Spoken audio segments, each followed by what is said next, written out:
I used to envision a society in which children were healthy, happy, nurtured, and encouraged to blossom.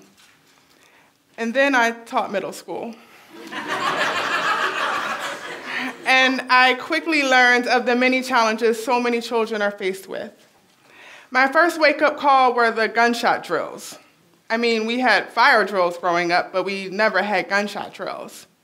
And then so many mornings would begin with, "Miss Robertson, can I speak with you for a minute in the hallway?" Followed by stories of violence, abuse, trauma. And I often wondered how I could help my students be successful. And now, since becoming a mother to my 10-month-old son and 3-year-old daughter, I'm constantly consumed about their success and health.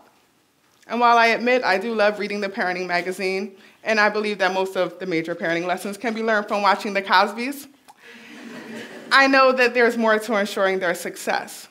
There are so many challenges that they'll face, and so many detours that could divert their destiny. From what I've gleaned from my teaching, research, and community health experience is that for many people, it seems the answer lies in providing people with real opportunities for success. But what exactly is a real opportunity? Well, it may be easier to begin by thinking about opportunity stressors or things that deprive us of our opportunities. These can be things like generational poverty or inferior education, as 22% of children live in poverty, and differences between funding and education can be as large as $10,000. These can also include stressors, the violence, abuse, and trauma. Research shows that 2 in 3 children report physical health symptoms linked to stress. And I saw this in my own students as they would often complain of headaches and stomach aches and just not feeling well. These stressors leave children boxed and feeling trapped in and limited by their circumstances. But ultimately, the answer lies in the inequalities, as our failure as a society to provide everyone with the conditions that promote health and success. As I began to think about building an opportunity landscape, I started with Erik Erikson's psychological stages of development. And Erikson starts with trust in infancy, and he talks about how it's important to build trust. And then he continues into early childhood, and he talks about the importance of autonomy and independence, exerting power and control over your environment, and developing skills and talents. And then he gets to adolescence, and he talks about the importance of identity. Identity. That was where I got stuck. I believe that one's perception of themselves begins long before adolescence and continues throughout adolescence.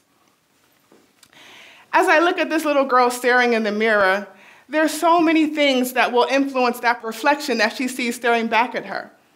The gender and other norms and stereotypes, the messages, the relationships she has, the discriminatory experiences. All of these things will influence how she sees herself, who she believes she can become, and what she believes she can do in our society. One of the things that struck me with my dissertation research with Black women was their discussion of this fight that they're in, this fight to prove themselves, their worth, their value.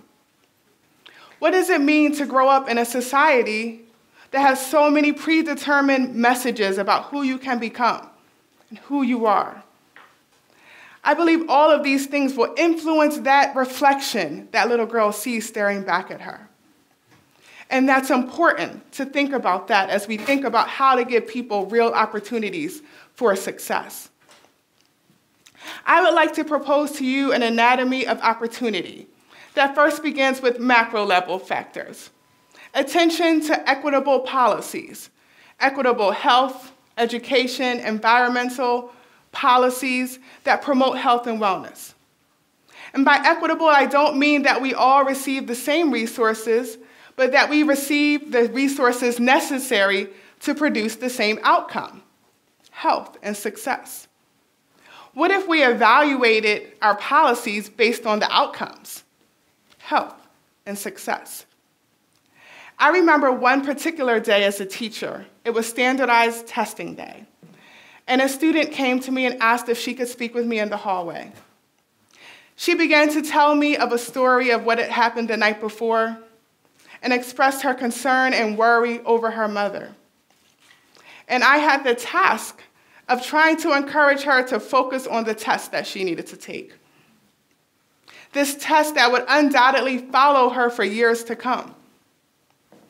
And I often wondered about this with other students as I thought, how could they focus on learning the scientific method or their spelling words for that week for the matter when they had such larger concerns of safety and wellness? The answer became clear: attention to equitable policies. Policy reform was needed. The second component of this anatomy of opportunity includes micro-level factors. First, in childhood, I believe we need to cultivate creativity, curiosity, and confidence. One of the things that amazes me about my daughter is that she can create an end to any story, and she has a solution to every problem. Both of my children constantly remind me of the innate curiosity of children and the importance of always building confidence. I believe these are the cornerstones to building real opportunities for people. And then in adolescence, I believe we need opportunities for engagement, leadership, and critical thought. Adolescents need to be engaged. They need to know that they are an active contributor to society. Their voice needs to be heard. Leadership opportunities through school, sports, faith communities can allow them the ability to have responsibilities for others and commitment to outcomes. And critical thought.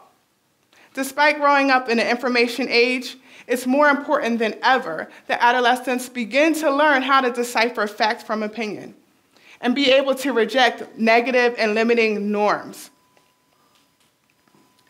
And in adulthood, we all need opportunities to pursue passion, efficacy, and virtue.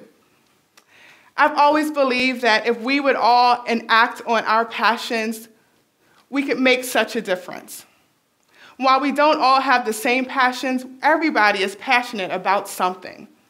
And if we would have the efficacy or belief and confidence that we could actually make a difference, and the virtue and courage to put ourselves out there and try, then I believe we could all change the world. And lastly, I would like to propose the development of an opportunity team. The opportunity team could consist of mentors, family, friends, students, teachers. And the purpose of the opportunity team would be to serve as a buffer against adverse experiences and promote health and wellness. Could you be a part of someone's opportunity team? Is there a family member or friend, a student, a classmate, a peer, or perhaps someone you haven't even met yet, who you could share your experience with, your expertise, your story? I mean, the version with the bumps and the bruises and all the challenges you've encountered along the way, so that when they reach their own, they'll have hope to know that they can overcome too. Could you be a role model to someone? Could you inspire creativity? As I think about my own opportunity team, I think about my family and friends, mentors who've encouraged me, inspired me, who helped me to believe in myself, who helped me to break free of the boxes of fear and limitation, and who always protected that image I saw staring back in the mirror. While we can't wave a wand and erase all that's been done, could we create equitable policies and strong opportunity teams for people? Could we inspire creativity, curiosity, and confidence? And could we advocate for innovative strategies to pursue our passions? I believe if we could do all of these things, we would actually be able to provide people with real opportunities for success and wellness. As I reflect on my students and my own children, I'm left with a quote my mother introduced to me as a child from Macy Jemison, the first African-American female astronaut, who said, "Never limit yourself because of others' limited imagination, and never limit others because of your limited imagination." Thank you.